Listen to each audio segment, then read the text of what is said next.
I don't think people understand obsessive compulsive disorder, जिसे OCD कहते हैं। अक्सर लोग इसे समझ नहीं पाते। लोग कभी कभी इसका इस्तेमाल किसी ऐसे व्यक्ति के लिए करते हैं जो बहुत ज्यादा व्यवस्थित या हर चीज को ध्यान से करने वाला होता है। हालांकि ओसीडी एक गंभीर मानसिक स्वास्थ्य स्थिति है जो केवल साफ सफाई से बहुत आगे होती है। ये बार बार आने वाले अनचाहे विचारों, छवियों या आग्रहों, जुनून की विशेषता है जो महत्वपूर्ण चिंता और परेशानी का कारण बनते हैं। ये जुनून अक्सर घुसपैठिए और बेकाबू होते हैं, जिससे व्यक्ति दोहराए जाने वाले व्यवहार या मानसिक कार्य मजबूरियों में शामिल होता है ताकि चिंता कम हो सके। कल्पना कीजिए कि आपको बार बार हाथ धोने की अत्यधिक इच्छा महसूस हो रही है, तब भी जब वे दिखने में साफ हों। कीटाणुओं और संदूषण के जुनून से प्रेरित होकर यह मजबूरी चिंता से अस्थायी राहत प्रदान करती है। हालांकि यह चक्र चलता रहता है, व्यक्ति को जुनून और मजबूरियों के जाल में फंसाए रखता है। ओसीडी कमजोरी या चरित्र की कमी का संकेत नहीं है। ये एक जटिल स्थिति है जो जैविक, आनुवंशिक और पर्यावरणीय कारकों के संयोग से प्रभावित होती है। ये पहचानना कि ओसीडी एक वास्तविक और इलाज योग्य चिकित्सीय स्थिति है, समझने और मदद लेने की दिशा में पहला कदम है। ये याद रखना महत्वपूर्ण है कि हर कोई कभी-कभी घुसपैठिए विचारों का अनुभव करता है। हालांकि ओसीडी में ये विचार लगातार तीव्र होते हैं और दैनिक जीवन को महत्वपूर्ण रूप से बाधित करते हैं। जुनून और मजबूरियां ओसीडी की पहचान है, जो एक सतत चक्र बनाते हैं जिसे तोड़ना मुश्किल हो सकता है। जुनून घुसपैठिए, अनचाहे विचार, चित्र या आग्रह हैं जो बार बार किसी व्यक्ति के दिमाग में आते हैं।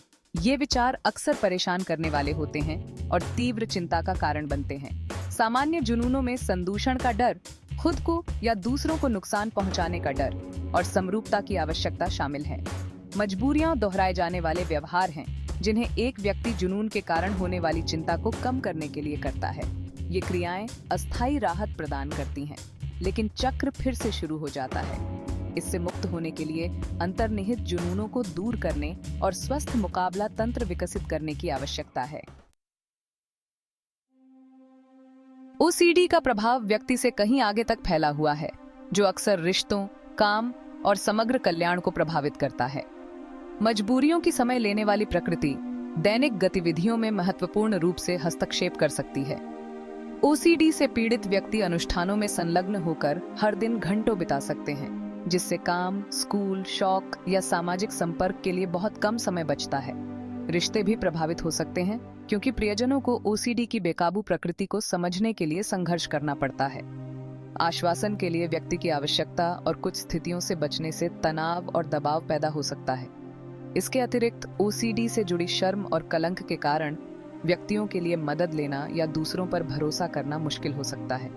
घुसपैठिए विचारों के साथ निरंतर संघर्ष और मजबूरियों को करने की आवश्यकता भावनात्मक रूप से थका देने वाली हो सकती है, जिससे थकावट, हताशा और निराशा की भावनाएं पैदा होती हैं। ओसीडी से पीड़ित व्यक्ति चिंता, अवसाद, नींद की गड़बड़ी और जीवन की गुणवत्ता में कमी का अनुभव कर सकते हैं। यह याद रखना आवश्यक है कि ओसीडी कमजोरी का संकेत नहीं है। यह एक इलाज योग्य चिकित्सीय स्थिति है और उचित सहायता और उपचार से व्यक्ति अपने जीवन पर नियंत्रण पा सकते हैं और इस विकार की चपेट से राहत पा सकते हैं। ओसीडी के चक्र को तोड़ने और सामान्य स्थिति और कल्याण की भावना को बहाल करने के लिए पेशेवर मदद लेना महत्वपूर्ण है। ओसीडी के सटीक कारण अज्ञात हैं, लेकिन शोध जैविक, आनुवंशिक और पर्यावरणीय कारकों के एक जटिल परस्पर क्रिया का सुझाव देता है। जबकि कोई एकल ओसीडी जीन नहीं है, अध्ययनों से संकेत मिलता है कि आनुवंशिकी एक महत्वपूर्ण भूमिका निभाती है। ओसीडी का पारिवारिक इतिहास वाले व्यक्तियों में स्वयं इस विकार के विकास का जोखिम बढ़ जाता है। मस्तिष्क इमेजिंग अध्ययनों ने ओसीडी वाले और बिना विकार वाले व्यक्तियों के बीच मस्तिष्क की संरचना और कार्य में अंतर का खुलासा किया है। ये अंतर मुख्य रूप से मस्तिष्क के उन क्षेत्रों को शामिल करते हैं जो भावनाओं, आवेगों और दोहराव वाले व्यवहार को नियंत्रित करने के लिए जिम्मेदार होते हैं। पर्यावरणीय कारक भी ओसीडी के विकास या बढ़ने में योगदान कर सकते हैं। तनावपूर्ण जीवन की घटनाएं जैसे कि आघात, दुर्व्यवहार या जीवन के प्रमुख परिवर्तन ओसीडी के लक्षणों को गति प्रदान कर सकते हैं या बदतर बना सकते हैं। इसके अतिरिक्त कुछ संक्रमण, विशेष रूप से स्ट्रेप्टोकोकल संक्रमण, कुछ बच्चों और किशोरों में ओसीडी की शुरुआत से जुड़े हुए हैं। यह ध्यान रखना महत्वपूर्ण है कि ओसीडी व्यक्तिगत कमजोरी या खराब पालन पोषण के कारण नहीं होता है। यह एक जटिल विकार है जो किसी व्यक्ति के नियंत्रण से परे कारकों के संयोजन से प्रभावित होता है। इन संभावित कारणों को समझने से कलंक को कम करने और व्यक्तियों को बिना किसी शर्म या आत्मदोष के पेशेवर मदद लेने के लिए प्रोत्साहित करने में मदद मिल सकती है। भाग 5, उपचार की ओर बढ़ना। ओसीडी से उभरने के रास्ते। ओसीडी एक पुरानी स्थिति है, लेकिन प्रभावी उपचार उपलब्ध हैं। उपचार में चिकित्सा, दवा और जीवन शैली में बदलाव शामिल होते हैं। कॉग्निटिव बिहेवियरल थेरेपी या सीबीटी अत्यधिक प्रभावी है।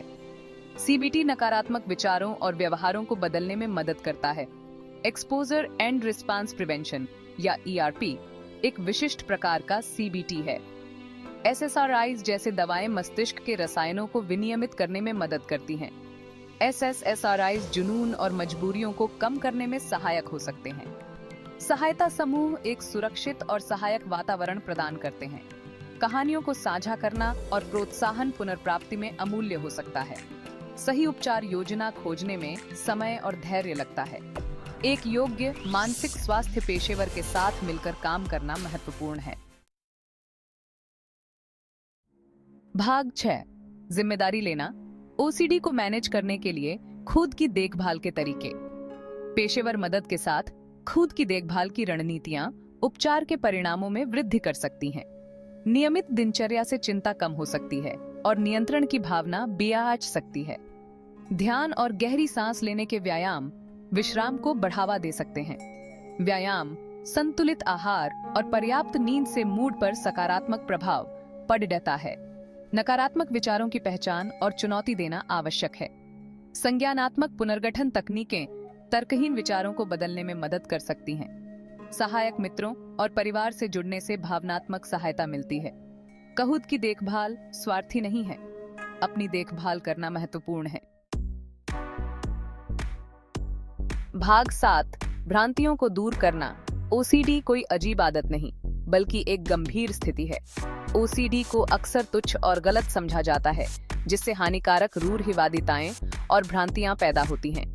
इन मिथकों को दूर करना और इस गंभीर मानसिक स्वास्थ्य स्थिति के बारे में सटीक जानकारी को बढ़ावा देना आवश्यक है। एक आम गलतफहमी यह है कि ओसीडी केवल साफ सुथरा और व्यवस्थित होने के बारे में है, जबकि ओसीडी वाले कुछ व्यक्ति इन लक्षणों को प्रदर्शित कर सकते हैं।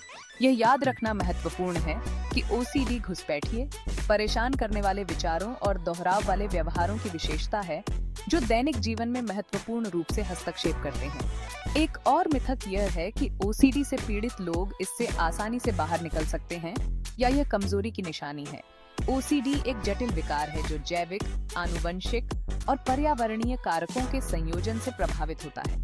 ये कोई पसंद नहीं है और व्यक्ति केवल जुनून या मजबूरियों को रोकने के लिए खुद को मजबूर नहीं कर सकते। ये भ्रांति को दूर करना भी महत्वपूर्ण है कि ओसीडी एक अजीबोगरीब व्यक्तित्व विशेषता है। ओसीडी एक गंभीर मानसिक स्वास्थ्य स्थिति है जिसका किसी व्यक्ति के जीवन पर दुर्बल करने वाला प्रभाव पड़ सकता है। विकार को तुच्छ बनाना इससे जी रहे लोगों के संघर्षों को कम करता है और कलंक को कायम रखता है। इन मिथकों को चुनौती देकर और सटीक जानकारी को बढ़ावा देकर हम ओसीडी से पीड़ित व्यक्तियों के लिए अधिक सहायक और समझदार वातावरण बना सकते हैं। भाग 8, आशा की किरण। मदद लेना और एक सहायक भविष्य का निर्माण करना। ओसीडी के साथ जीना चुनौतीपूर्ण हो सकता है, लेकिन यह याद रखना महत्वपूर्ण है कि मदद उपलब्ध है और ठीक होना संभव है। ठीक होने की दिशा में पहला कदम अक्सर सबसे कठिन होता है। समस्या को स्वीकार करना और पेशेवर मदद लेना। एक योग्य मानसिक स्वास्थ्य पेशेवर एक सटीक निदान प्रदान कर सकता है, एक व्यक्तिगत उपचार योजना विकसित कर सकता है और निरंतर सहायता प्रदान कर सकता है। यह याद रखना आवश्यक है कि मदद लेना ताकत की निशानी है, कमजोरी की नहीं। मानसिक स्वास्थ्य की स्थिति का सामना करने और ठीक होने की दिशा में कदम उठाने के लिए साहस की आवश्यकता होती है। उचित उपचार और सहायता से ओसीडी से पीड़ित व्यक्ति अपने लक्षणों का प्रबंधन कर सकते हैं, अपने जीवन पर नियंत्रण पा सकते हैं और अपनी पूरी क्षमता हासिल कर सकते हैं। ओसीडी से पीड़ित व्यक्तियों के लिए एक सहायक वातावरण बनाना महत्वपूर्ण है। विकार के बारे में खुद को शिक्षित करके, सहानुभूति और समझ प्रदान करके और अपने प्रियजन को पेशेवर मदद लेने के लिए प्रोत्साहित करके परिवार और मित्र वसूली प्रक्रिया में महत्वपूर्ण भूमिका निभा सकते हैं। खुले संचार को बढ़ावा देकर, कलंक को चुनौती देकर और जागरूकता को बढ़ावा देकर हम ओसीडी के साथ जी रहे व्यक्तियों के लिए अधिक सहायक और आशाजनक भविष्य बना सकते हैं। याद रखें, आप अकेले नहीं हैं। सही सहायता और उपचार से वसूली आपकी पहुंच में है। हमारे चैनल माइंड मसल फिटनेस 15 को सब्सक्राइब करें, जहां हम मानसिक स्वास्थ्य और फिटनेस के बारे में और भी जानकारीपूर्ण वीडियो साझा करते हैं। साथ मिलकर हम एक स्वस्थ और खुशहाल जीवन की ओर कदम बढ़ा सकते हैं।